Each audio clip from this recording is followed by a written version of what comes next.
గుర్తొస్తుంది. 69 ఉద్యమంలోనే 25 సార్లు జైలుకి వచ్చింది ఆమె తెలంగాణ కోసం. పెద్దమ్మ దేవకి దేవి గారిని మాట్లాడాల్సింది. కళాశాల డిగ్రీ కళాశాల ప్రిన్సిపాల్గా పేరు చెప్పింది. నా పేరు దేవకి దేవి. మళ్ళొకసారి చెప్తున్నా, సార్ చెప్పినారు.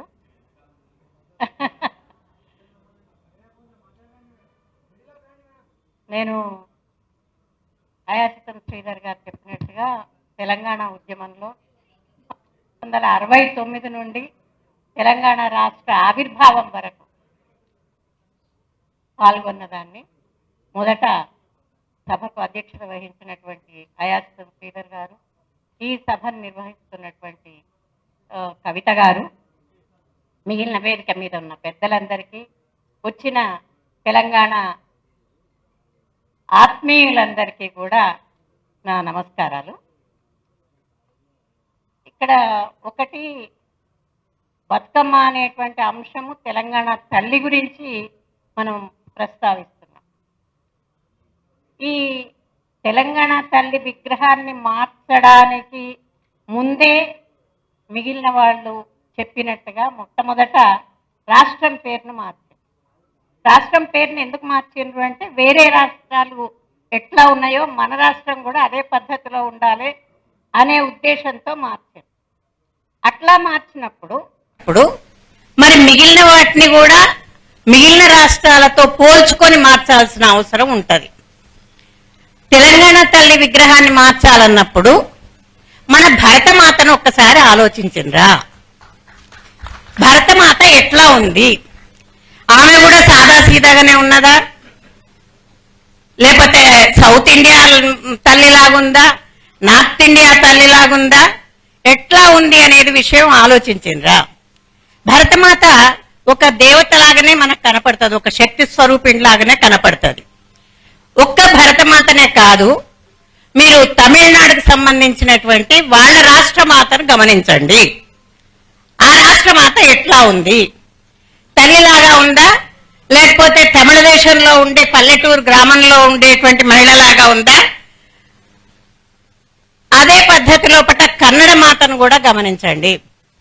కన్నడ మాత కూడా ఒక దేవతా విగ్రహం లాగానే ఉంది. మనం ఈ రాష్ట్రాన్ని, తెలంగాణ రాష్ట్రం వచ్చిన తర్వాత తెలంగాణ తల్లి రాలే. ఉద్యమంలోనే రకరకాల సందర్భాల లోపట తెలంగాణ తల్లి వచ్చింది. అది మొదటి అంశం. మనందరి లోపట ఒక తెలంగాణ తల్లికి ఒక స్వరూపాన్ని ఇచ్చుకున్నాం. ఇది కాంగ్రెస్ పార్టీ వచ్చింది కాబట్టి ఆ పార్టీకి అనుకూలంగా మార్దాము అనేటువంటి ఉద్దేశం అనేది నిజంగా మూర్ఖత్వమే అని నేను అనుకుంటున్నా.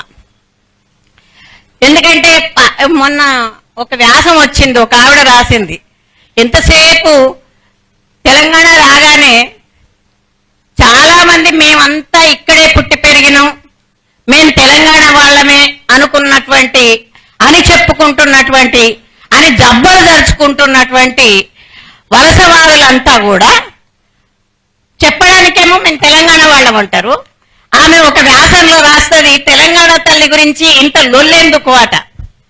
ఆవిడకి మనోభావాలు తెలిస్తే కదా ఇక్కడ ఉంటున్నారు, ఇక్కడ అన్ని అనుభవిస్తున్నారు తప్ప అసలు మన మనోభావం ఎట్లా ఉంటది, మన అస్తిత్వానికి పోతే ఎట్లా ఉంటది అనేటువంటి ఆ విషయం ఆమెకి మెదడుకు తట్టలేదు.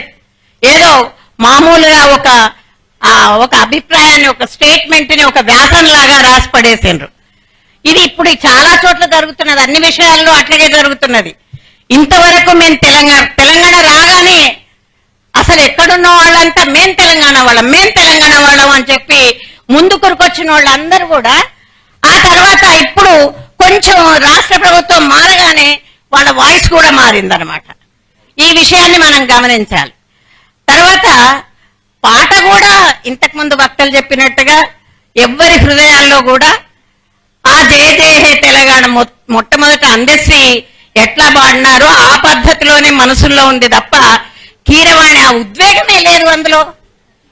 ఉద్వేగం ఉండాలి కదా. పాట తెలంగాణ గీతం అన్నప్పుడు జనగణమన ఉన్నట్టే, వందే మాతరం ఉన్నట్టే కాదు, ఇది ఉద్యమ గీతం. ఉద్యమ గీతం ఉద్యమం స్ఫూర్తినివ్వాలి. ఆ విధంగా ఇవ్వకుండా ఏదో పద్ధతిలో మార్చినమన్నట్టు రాచరికం ఉండొద్దు అని చెప్పి మరి తెలంగాణ సింబల్ ని మారుద్దాం అనుకున్నారు. రాచరికం ఉండొద్దు అంటే మొట్టమొదలు ముఖ్యమంత్రి అనే పదం తీసేయాలి. మంత్రి అనే పదంలో రాచరికం ఉంది. ఆ మంత్రి పదం తీసేస్తారా? కార్యదర్శిని పెట్టుకుంటారా? విదేశాల్లో లాగా అని పెట్టుకోరు కదా. మరి బతుకమ్మ అంటే ఏంటి? బతుకమ్మ అనేది నిజంగా ఇంతకుముందు గోగుశ్యామల గారు కొంత సెలవిచ్చిండ్రు. బతుకమ్మ అంటే నిజమే, కవిత గారి వల్ల మొత్తం ప్రపంచమంతా వాళ్ళందరూ కూడా మేం బతుకమ్మ ఆడతాం అని రకరకాలుగా, మనకంటే ముందు బాగా బతుకమ్మ ఆడిన వాళ్ళు ఇప్పుడు మళ్ళీ రకరకాల స్టేట్మెంట్స్ ఇస్తున్నారు. బతుకమ్మ అంటే ఒక చెట్టు, మట్టి, పుట్ట, చెరువు, పంట, వీటన్నిటికి సంబంధించింది.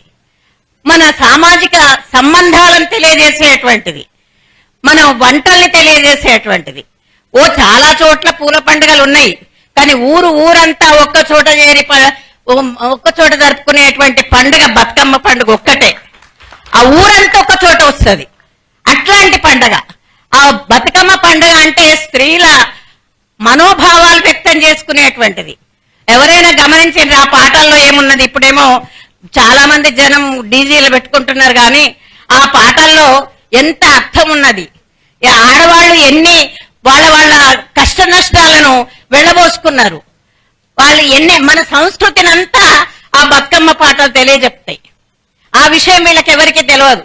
అట్లా మన తెలంగాణ అస్తిత్వాన్ని శాంతం అద్దం బట్టి చూపించేటువంటి బతుకమ్మ పండుగను, బతుకమ్మను తీసేసి ఇంకొకటి ఏదో అభయహస్తం ఎట్లా ఉండాలంటే మన చేతులలో ఉండాలి. అభయహస్తం అనేది చేతులలో ఉండాలి. ఈ అభయహస్తం అనేది అభయహస్తం లాగా లేదు, అది కాంగ్రెస్ ముద్దలాగా ఉంది. అది సరి అయినటువంటిది కాదు అని చెప్పి నేను అభిప్రాయపడుతున్నా. ఇట్లా ఇది బతుకమ్మ అనేటువంటి దాన్ని మార్చడము, ఆ తల్లి రూపాన్ని మార్చడం. ఇంకెవరో అన్నారు మా తల్లి లాగానే ఉన్నది. వాళ్ళ తల్లిలాగా ఉన్నదేమో, మా అమ్మలాగా లేదు. మా అమ్మలాగా అనిపించడం లేదు నాకు. అందుకని ఇది సరి అయినటువంటిది కాదు. వేరే దేశాల్లోకి పోయి రకరకాల థేమ్స్ నదిని చూసి వచ్చి మరి మన మూసీ నదిని అట్లా చేద్దాం అనుకున్న వాళ్ళు థేమ్స్ నది పక్కన ఉన్నటువంటి ప్యాలెస్ అక్కడ ఉంది, రాచరిక గుర్తులు అక్కడ ఉన్నాయి అనే విషయాన్ని కూడా గుర్తు చేసుకోవాలని తెలియజేస్తూ నాకు ఈ అవకాశం ఇచ్చినందుకు కృతజ్ఞతలు తెలుస్తున్నాను. జై తెలంగాణ.